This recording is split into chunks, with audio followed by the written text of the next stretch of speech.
Good morning. Hope you guys slept as good as I did. Had a good night's sleep last night. Nice and peaceful out here.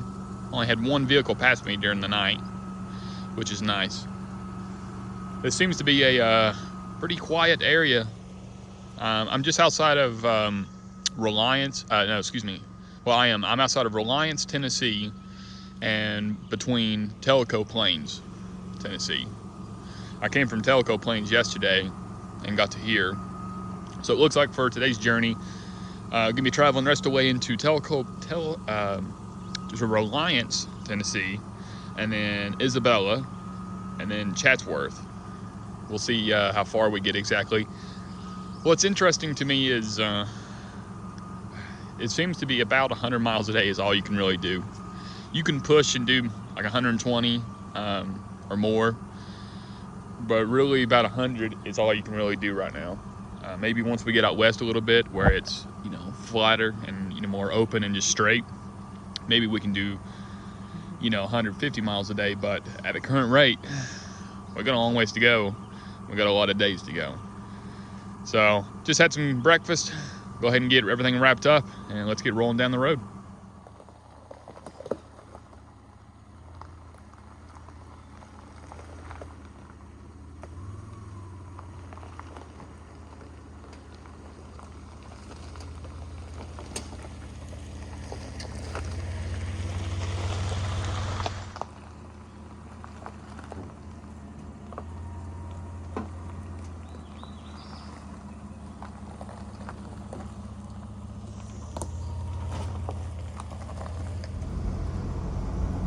Check out this river. It's not the Mississippi, it's the Hiawassee River. It's absolutely massive.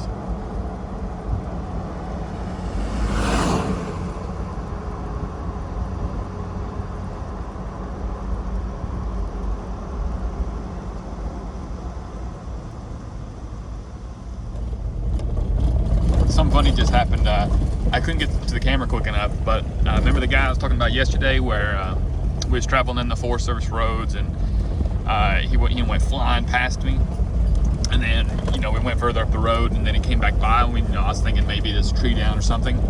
Well, I just got back onto another Forest Service road and here he went, came right back by. Same guy, or same person anyways. I kind of thought that was funny that he still seems to be in a hurry, so maybe we'll see him again in a few minutes. He'll turn around and go back by again like he did the other day. So anyways, let's keep going. So I've been here, driving on this Forest Service road for, 20 minutes or so now. And, I got to thinking that, the Trans-American Trail and, its entirety, I think it's like around 5,500 miles, something like that. That's not that many miles in like one aspect, like it's basically coast to coast and then back, right? From east coast to west coast and then back again. That's pretty much that, which is only about 10 days, right? 5 days out, 5 days back, roughly. But here on the Trans-American Trail, we're going about 100 miles a day, right? I'm doing about 15 mile an hour right now, right? So then you think about that, and I've been on it 3 days now, my third day, and I'm just barely into Tennessee. I still have all of the Midwest and then the West to go. So I believe that the Trans-American Trail is more of an endurance test than a race. It's gonna be an endurance of, vehicle, whether you're in a, your own personal vehicle or a motorcycle. It's gonna be an endurance test for that, and then it's gonna be endurance for yourself, body and mind, even spirit.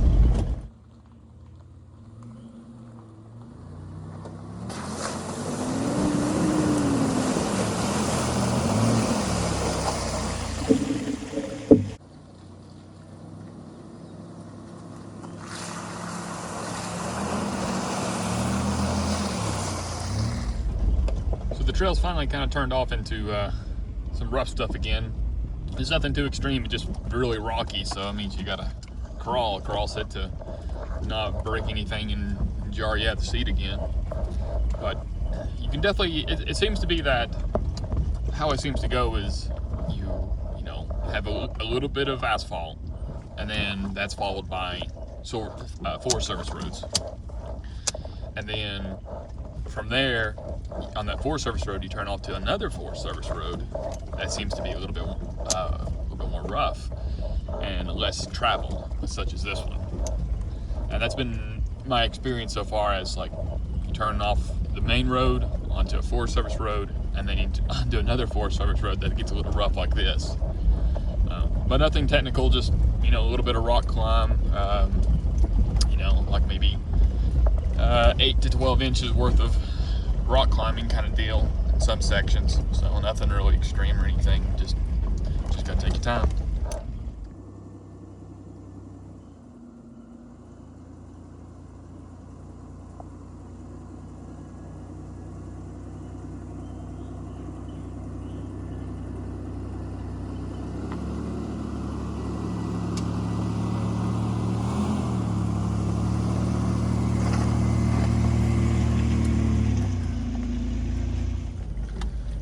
Well, still traveling on that same Forest Service road I was talking about a minute ago.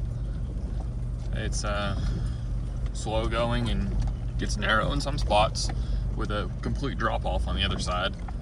It's right around 2,800 feet elevation right now, and I've seen one dirt bike pass me, and that's been it.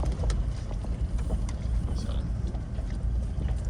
it's a good ride though. I mean, other than going slow and bumpy, it's got a great view when you can see it anyways.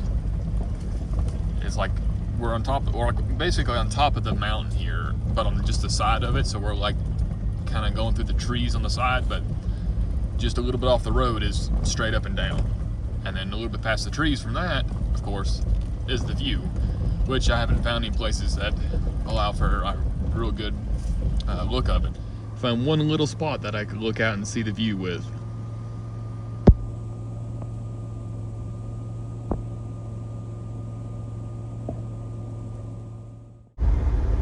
So continued on my Forest Service road until I ended up into Isabella, Tennessee. From there, it said there was gas and food around. Wasn't much choices in Isabella.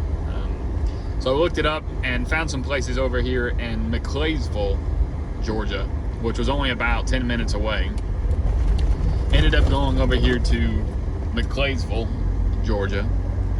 And then turned out this place is a hopping. Oh my God, this place is crazy busy. Traffic everywhere, tourists everywhere. But you know, I seen a place online that looked like it might be good to eat at, so I go and park. Go in. It's a pizza place, right? And it's like a 50-minute wait. Right? I was like, I don't feel like waiting 50 minutes. So go and walk around. What I later found out is what they call their mall, because it's a little town. It was basically like, you know, about 10 stores, you know, kind of tourist stores in one place, right? I ended up finding some stuff. I asked the local guy, I was like, hey, where's a good place to eat? And he said, you got to go up to the Rum Lady, all right? I'm like, okay, that sounds good.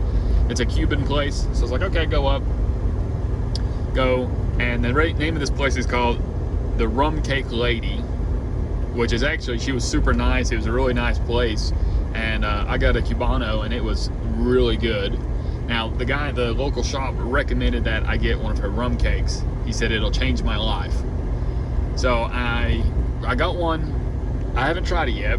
That's for dessert for tonight when I stop and set up camp. I'll eat that for tonight, and I'll let you know how well it turns out. But anyways, I thought it was a cool little town I ran into. Turns out that the railroad runs through there and has a little tourist destination for, you know, passenger cars. People can stop and get on and get off to walk around the town. That's one of the reasons why it's so busy.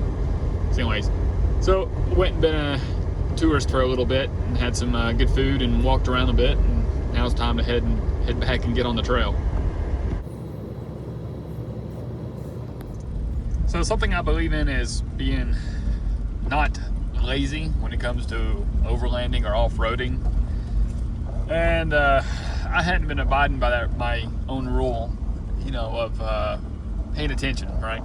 not necessarily paying attention, but more on the side of knowing when to do something and you're not doing it. So for basically since yesterday, the roads have been getting pretty rough, right? And I know that when the gravel roads turn into more like rock roads, right? Kind of like this, but a little more, that you should air down, right? Helps prevent punctures, allows the tires to absorb a lot more impact, jars the vehicle less, all these benefits, right? The only thing is you got to air back up when you get back on the freeways or, you know, highways. You know, luckily there's long sections of Forest Service roads to little sections of on-road, so you could get by. So I've been running highway pressures for a day now on these type of roads, and you know, every time I was like, well, no, I'll just wait because it'll get smoother in a second, you know, and it never does. So I said, no, you need to air down and take the time, and then you have to air back up. It's part of it. So I aired down 25 psi all the way around. Was running 37, looked like 37, 38.